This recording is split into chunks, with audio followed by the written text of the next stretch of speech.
શ્રી વલ્લભાધીશ કી જય, गिरिराज धरण की जय, श्याम सुंदर श्यामने महाराणी की जय, श्री गुसाई जी परम दया, श्री गोकुल नाथ की जय, दाव दया की जय, श्री नवनीत लाल की जय, अपने माथे विराजता सेव्य स्वरूप की बधाई वैष्णव ने जाजा करीन जय श्री कृष्ण। वर्षा ऋतु काले अषाढ़ सुद पाचम वल्लभनो विवाह काशी में माँ लक्ष्मी वहुजी साथे श्रीजी बाबानी आज्ञा थी ब्रह्मचर्याश्रम छोड़ी गृहस्थाश्रम में प्रवेश कर्यो अने तृतीय स्वरूप द्वारकाधीशनो पाटोत्सव जेनु बधु विवरण में परम दिवसे वल्लभ साखी में करेलू एटले अत्यारे आपणे एनुं विवरण नथी करता। स्वरूप कयुं, लीला भावना, नाम भावना, स्वरूप भावना के भाई ब्रह्माजी थी मांडीने बधा सुधी सेवायेला छे अने दामोदरदास संभरवाळा माथे बिराजता हता। એટલે કદાચ મેં પરમદિવસ નામ ખોટું દીધું હોય પુરુષોત્તમદાસ શેઠ તો એ મારી ભૂલ હતી। ઘણીવાર હવે આવું નામમાં ભૂલ થાય ને મારા વાલા તો ક્ષમા કરજો, કારણ કે ઘણીવાર ઉમ્ર કા તપા જાય અને ઘણીવાર તબિયત કા તકા જાય। એ સ્વરૂપ અત્યારે કાંકરોલી બિરાજે છે। તો કાલે નંદ ઘેર આનંદ ભયો। રામ જન્મ હોય ને ત્યારે પહેલાં પંચામૃત અહીંયા થાય દ્વારકાધીશમાં, કારણ કે કૌશલ્યાએ સેવેલા છે। એટલે આ દ્વારકાધીશ પ્રભુ તો સૌથી બ્રહ્માંડમાં પ્રાચીન સ્વરૂપ છે। કાલે એની સામનીજીની વાત કરી, કોંકણની વાત કરી। હવે એમને લગતો એક નાનો પ્રસંગ કહી દઉં એટલે કાલે એમનો પ્રાગટ્ય ઉત્સવ છે। ચતુર્ભુજ સ્વરૂપ છે, શંખ ચક્ર પદ્મ ગદા। હવે એની ભાવના આપણે કહેલી છે એટલે અત્યારે આપણે વર્ણન કરતા નથી। રાજીવ લોચનજી એટલે કે બાલકૃષ્ણજી ઉપર બિરાજે અને એમના વંશમાં અત્યારે વાગેશ બાવા ઉપર બિરાજે છે। તો નાનો એક પ્રસંગ વર્ષો પહેલાં રાજાશાહીની વાત છે। પૂજ્ય જે શ્રી દ્વારકાધીશની આરતી કરી અને ઉપર બિરાજતા હતા તો એક અત્તરવાળો આવ્યો। પહેલાં તો અત્તર છે ને બધા હેન્ડમેડ હતા।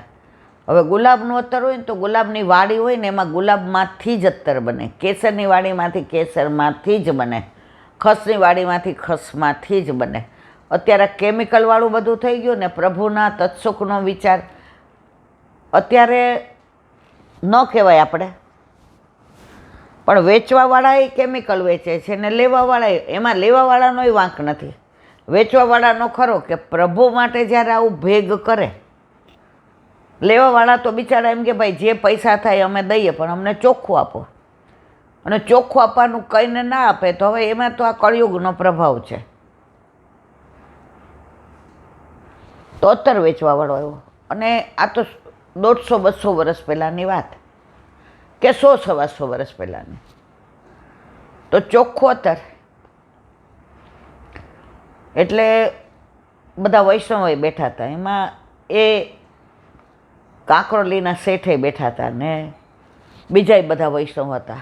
આરતી થઈ ગઈ હતી એટલે લગભગ બધા બહાર વયા ગયા હતા।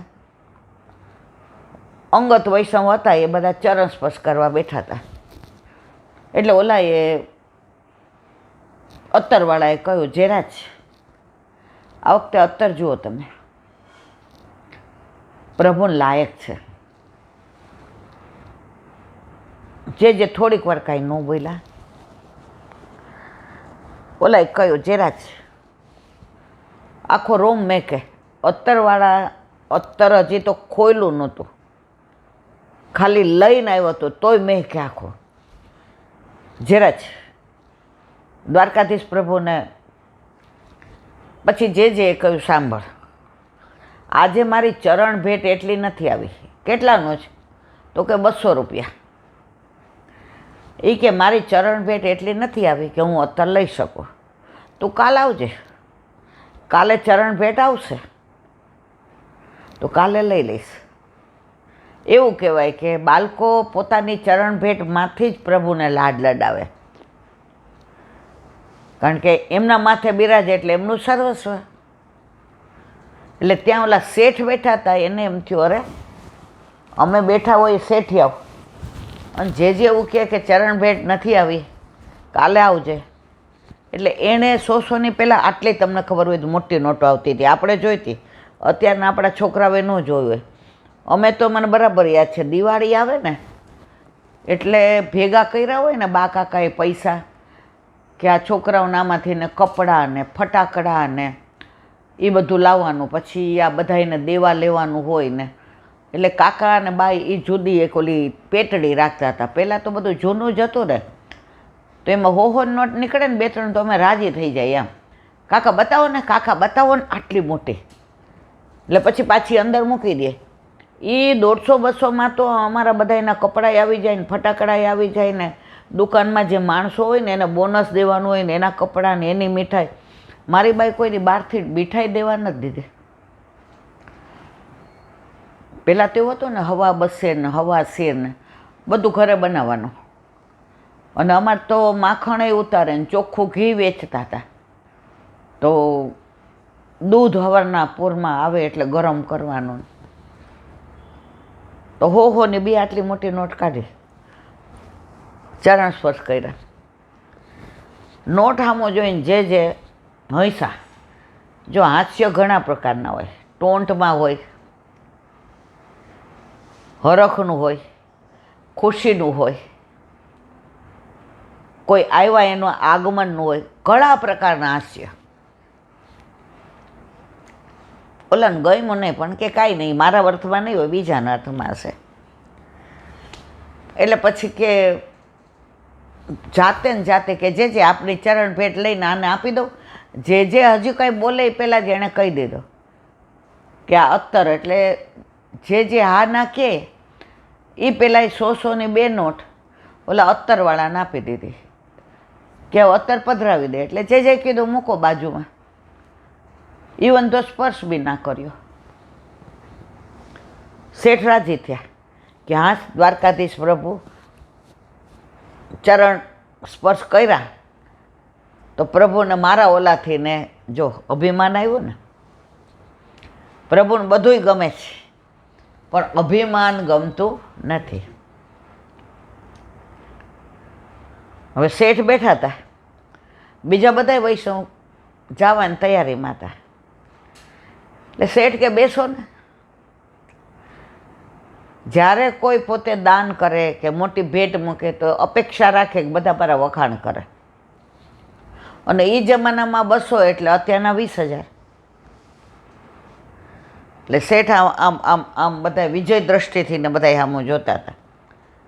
બધા કે સારું હાલો ને, શેઠ નીકળે તો હારે નીકળશું, એટલી વાત જે સાનિધ્ય મળે જ. અને જે કોઈ લૌકિક વાત કરતા નહોતા, એ કે દ્વારકાધીશ પ્રભુની વલ્લભની વાતો કરતા હતા. પહેલાંના જમાનામાં પેલા નાચવાવાળા નીકળતા, ખબર છે? આગળ ઓલું વાગતું હોય ને, આપણે જોયું છે આ બધું. પહેલાં તો રામલીલાવાળા આવતા. રાજકોટમાં સદરમાં બંબાખાનું હતું, હાવ દેશી, જોયું હતું ને તમે? ત્યાં રામલીલાવાળા આવે, ખબર પડે ને એટલે એ લોકો રસોઈ કરવા માટે કાચી સામગ્રી લઈ જાય. એટલે કાચી સામગ્રી લેવા આવે ને તો ઓલા વગાડતા આવે કે 8:30 વાગે અહીંયા એમ કે રામલીલા છે. તો જેવું સાંભળીએ ને એવા ચાદર લઈને દોડીએ, પહેલાં આગળ અમારી જગ્યા રાખી દઈએ. એટલે નાનપણથી જ આ બધું જોયું છે. એટલે જે અવાજ આવ્યો એટલે ઓલા શેઠે કીધું નીકળ્યા પાછા નાચવાવાળા. એટલે બીજા કે આ હરે ઓલી નાચવાવાળી છે, આખા ગામને ગાંડું કરે છે, બધા જોવા આવે છે કે. એટલે જે કે એમ નાચવાવાળી છે એ કે હા. જે ઊભા થયા, અત્તર લઈને ઓલા કોટની રાંગ હોય ને એમ પેલા રાંગ હતી ત્યાં, બધું અત્તર એના ઉપર છાંટી દીધું, નાખી દીધું. છાંટી દીધું ન કહેવાય, નાખી દીધું. જે તો જોયું જ નહીં કે નાચવાવાળી કોણ છે ને કેવી, ફક્ત એના ઉપર નાખીને આવતા રહ્યા. આખો રોડ મેકે, કારણ કે અત્તર સાચું હતું. હવે શેઠની છટકી કે ચરણ ભેટ નહોતી આવી તો ના પાડતા હતા, અને આજે 200 રૂપિયા મેં ધર્યા. જુઓ, દ્વારકાધીશ પ્રભુને અંગીકાર ના કરે, આ નાચવાવાળી ઉપર નાખી દીધું. અરર. શેઠને તો આમ ક્યાંય ચેન ન પડે. હવે ઓલા 5, 7, 10 વૈષ્ણવ બેઠા હતા,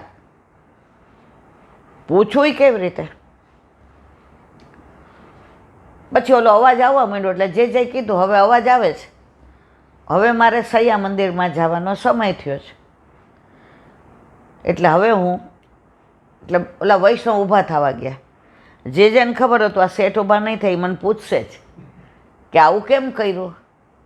જેવા જે ઊભા થવા થયા એટલે ચરણ પકડીને કે જેરા જ મારે એક વાત પૂછવી છે. શેઠ કાલે પૂછજો ને કે હવે અત્યારે મારો સમય થઈ ગયો. લાલનને બધા સત્સંગની રાહ જોતા છે. પેલા બાળકોય ઘરે પાછા સત્સંગ કરતા, 84, 252 શિક્ષાપત્ર સુબોધિની જે. એટલે એ કે ના મને આખી રાત ઊંઘ નહીં આવે. જે બિરાઈ જાય. હા બોલો શેઠ. જરા જ કાંઈ મારાથી બોલાઈ જાય તો ક્ષમા કરજો. આજે આ 200 રૂપિયાની કિંમત કેટલી? દ્વારકાધીશ પ્રભુ અંગીકાર કરે આવું સુંદર સરસ સાચું અત્તર નહીં, સુગંધી નહીં. અને આપે આવું કર્યું મારા વાલા, આવી અપેક્ષા નહોતી. મને ના પાડવી હતી ને કે અત્તર નથી લેવું તો હું ચરણ ભેટ પેટીમાં પધરાવત. એ કે પેટીમાં પધરાવ્યો તો પેટી છોવાઈ જાત. શેઠ કે હે?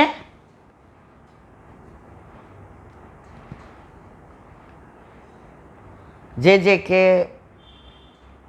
જે દ્રવ્ય જેવું હતું ને એવું કાર્ય થયું. ઓલા 7, 8 વયસનો 10 ઊભા થવા ગયા ને પાછા બેઠા. એ કે હવે કાંઈ લોચો છે. જે મને સમજાય એવું કહો શેઠ. જરાક આમ ઘણીવાર આપણે કેવું વડીલો હોય ને તો ઉગ્ર આવી જાય સ્વભાવમાં. જરા જ કાંઈ અંદર હોય એવું તો કે શેઠ જાહેરમાં કેવું કે કાલે કહું ખાનગીમાં ના 200 રૂપિયા જાહેરમાં જ ધર્યા છે, તો જે કેવું હોય જાહેરમાં કહો. જે કે શેઠ રહેવા દો ને. એ કે ના જે હોય કહો.